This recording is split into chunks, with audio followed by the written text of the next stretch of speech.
Hello everybody, today we are going to learn about genetic drift, जो कि evolution का part है और ये बहुत इंपॉर्टेंट पार्ट है।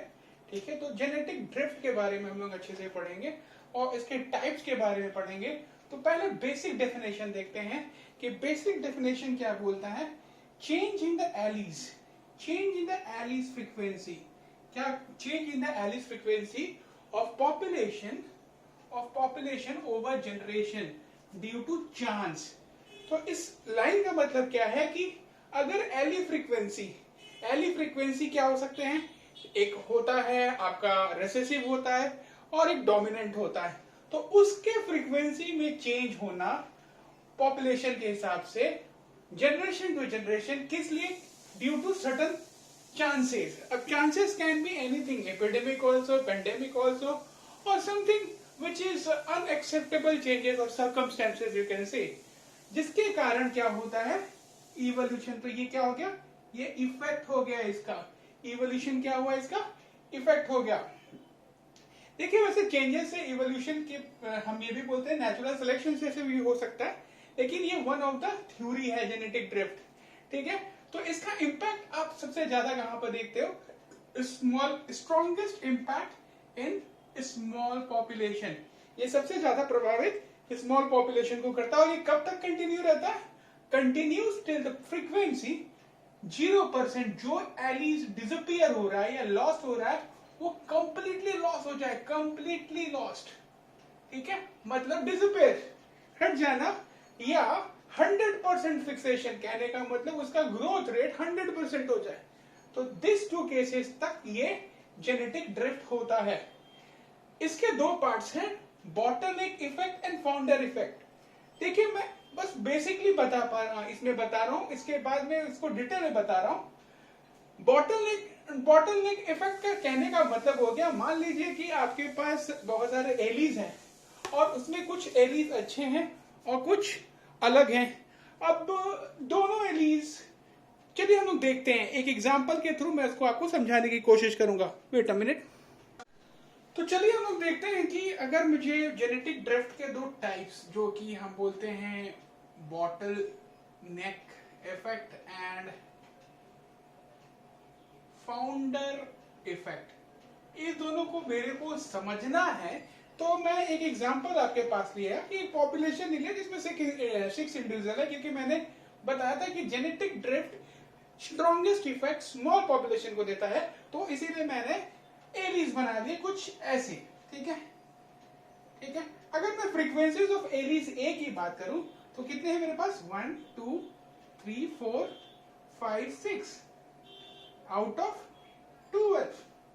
और एलीज स्मॉल ए की बात करूं, स्मॉल ए अक्सर रेसेसिव को दिया जाता है और कैपिटल को हम लोग जो स्ट्रॉन्गेस्ट होता है या डोमिनेंट होता है उसको देते हैं। स्मॉल ए 1 2 3 4 5 6, तो 6/12। कहने का मतलब एक तरह से देखिए तो 1/2 मतलब 0.5 की रेशियो से डिस्ट्रीब्यूटेड है। ये मेरा ओरिजिनल पॉपुलेशन था।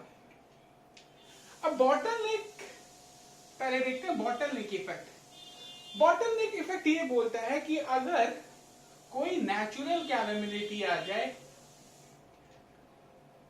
या डिजास्टर आ जाए तो दिस चांस के कारण जो चेंज होगा पॉपुलेशन में वो मेरा बॉटलनेक इफेक्ट होगा।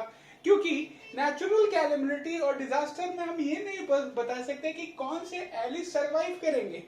हो सकता है कि नीचे वाले एलिस खत्म हो जाए, हो सकता है कि ऊपर वाले खत्म हो जाए, क्योंकि नेचुरल सिलेक्शन में क्या होता है, सर्वाइवल ऑफ द फिटेस्ट, जो इन्वायरमेंट में एडेप्ट कर पाए। लेकिन बॉटलनेक इफेक्ट बोलता है कि जब नेचुरल कैलेमिटी या डिजास्टर होता है तो उस समय जो चांसेस होता है चेंज का, डिपेंडिंग अपॉन द सिचुएशन, वो मेरे को जेनेटिक ड्रिफ्ट देता है। जैसे मान लीजिए कि मैं ये 3 भाई साहब को एक पेंडेमिक, मान लीजिए अभी कोरोना चल रहा है, ये लोग ज्यादा इफेक्ट हो गए और ये रिमूव हो गए।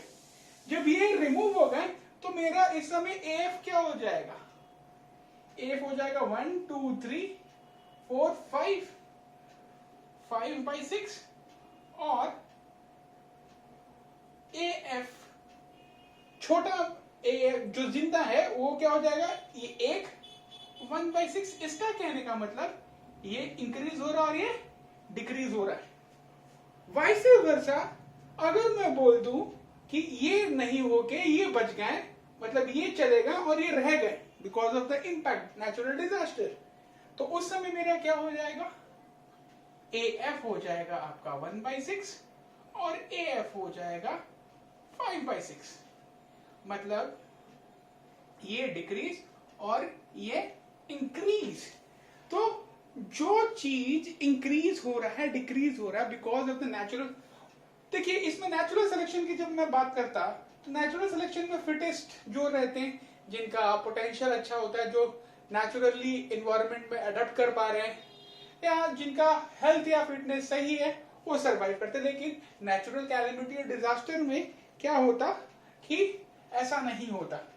इसीलिए जब भी ऐसा कुछ चीज हो जिसमें एक प्रजाति पूरा ही एलिमिनेट हो रहा हो और दूसरा प्रजाति रह जा रहा हो और उसके बाद उस चांसेस या चेंज आ रहा हो, उसको हम क्या बोलते हैं, जेनेटिक ड्रिफ्ट का बॉटल नेक इफेक्ट। ठीक है, अब बात रह गई दूसरे इफेक्ट की जिसको हम बोलते हैं फाउंडर इफेक्ट। फाउंडर इफेक्ट बोलता है कि मान लीजिए ये पूरा ही पॉपुलेशन है और पॉपुलेशन में मैंने इस दो को उठा के एक दूसरे आइलैंड में डाल दिया। ठीक है, ये ए को उठा के मैं दूसरे आइलैंड में डाल दिया। अब क्या हुआ, ये नॉर्मल ओरिजिनल पॉपुलेशन से निकल गए और एक नए जगह उनका पॉपुलेशन इंप्रूव होने लगा। तो as the name indicate founder effect. तो ये किससे हो सकता है, ड्यू टू कॉलोनाइजेशन। ब्रिटिश युग में ज्यादा होता था कि काला पानी का सजा देने के लिए कुछ लोगों को दूसरे आइलैंड में डाल दिया जाता था। अब वो आइलैंड क्या हो गया, विकसित हो गया, मीन्स डेवलप्ड हो गया। कैसे डेवलप हो गया, क्योंकि वहां पे जेनेटिक ड्रिफ्ट हो गया। कैसे ड्रिफ्ट हुआ, क्योंकि वहां पे पॉपुलेशन चेंज हुआ। कैसे हुआ, चांस से हुआ। क्या चांस था कि वो लोग, वैसे लोग को वहां पे रख दिया गया। तो ये हमारे पास दो थ्योरी थे, दो टाइप थे जो जेनेटिक ड्रिफ्ट को समझाते हैं। As the name indicate, drift मतलब चेंज एंड जेनेटिक का मतलब आपको मालूम है बायोलॉजिकल रिलेटेड इन्फ्लुएंसेस। ठीक है, hope you understand this 2 points and this completes genetic drift.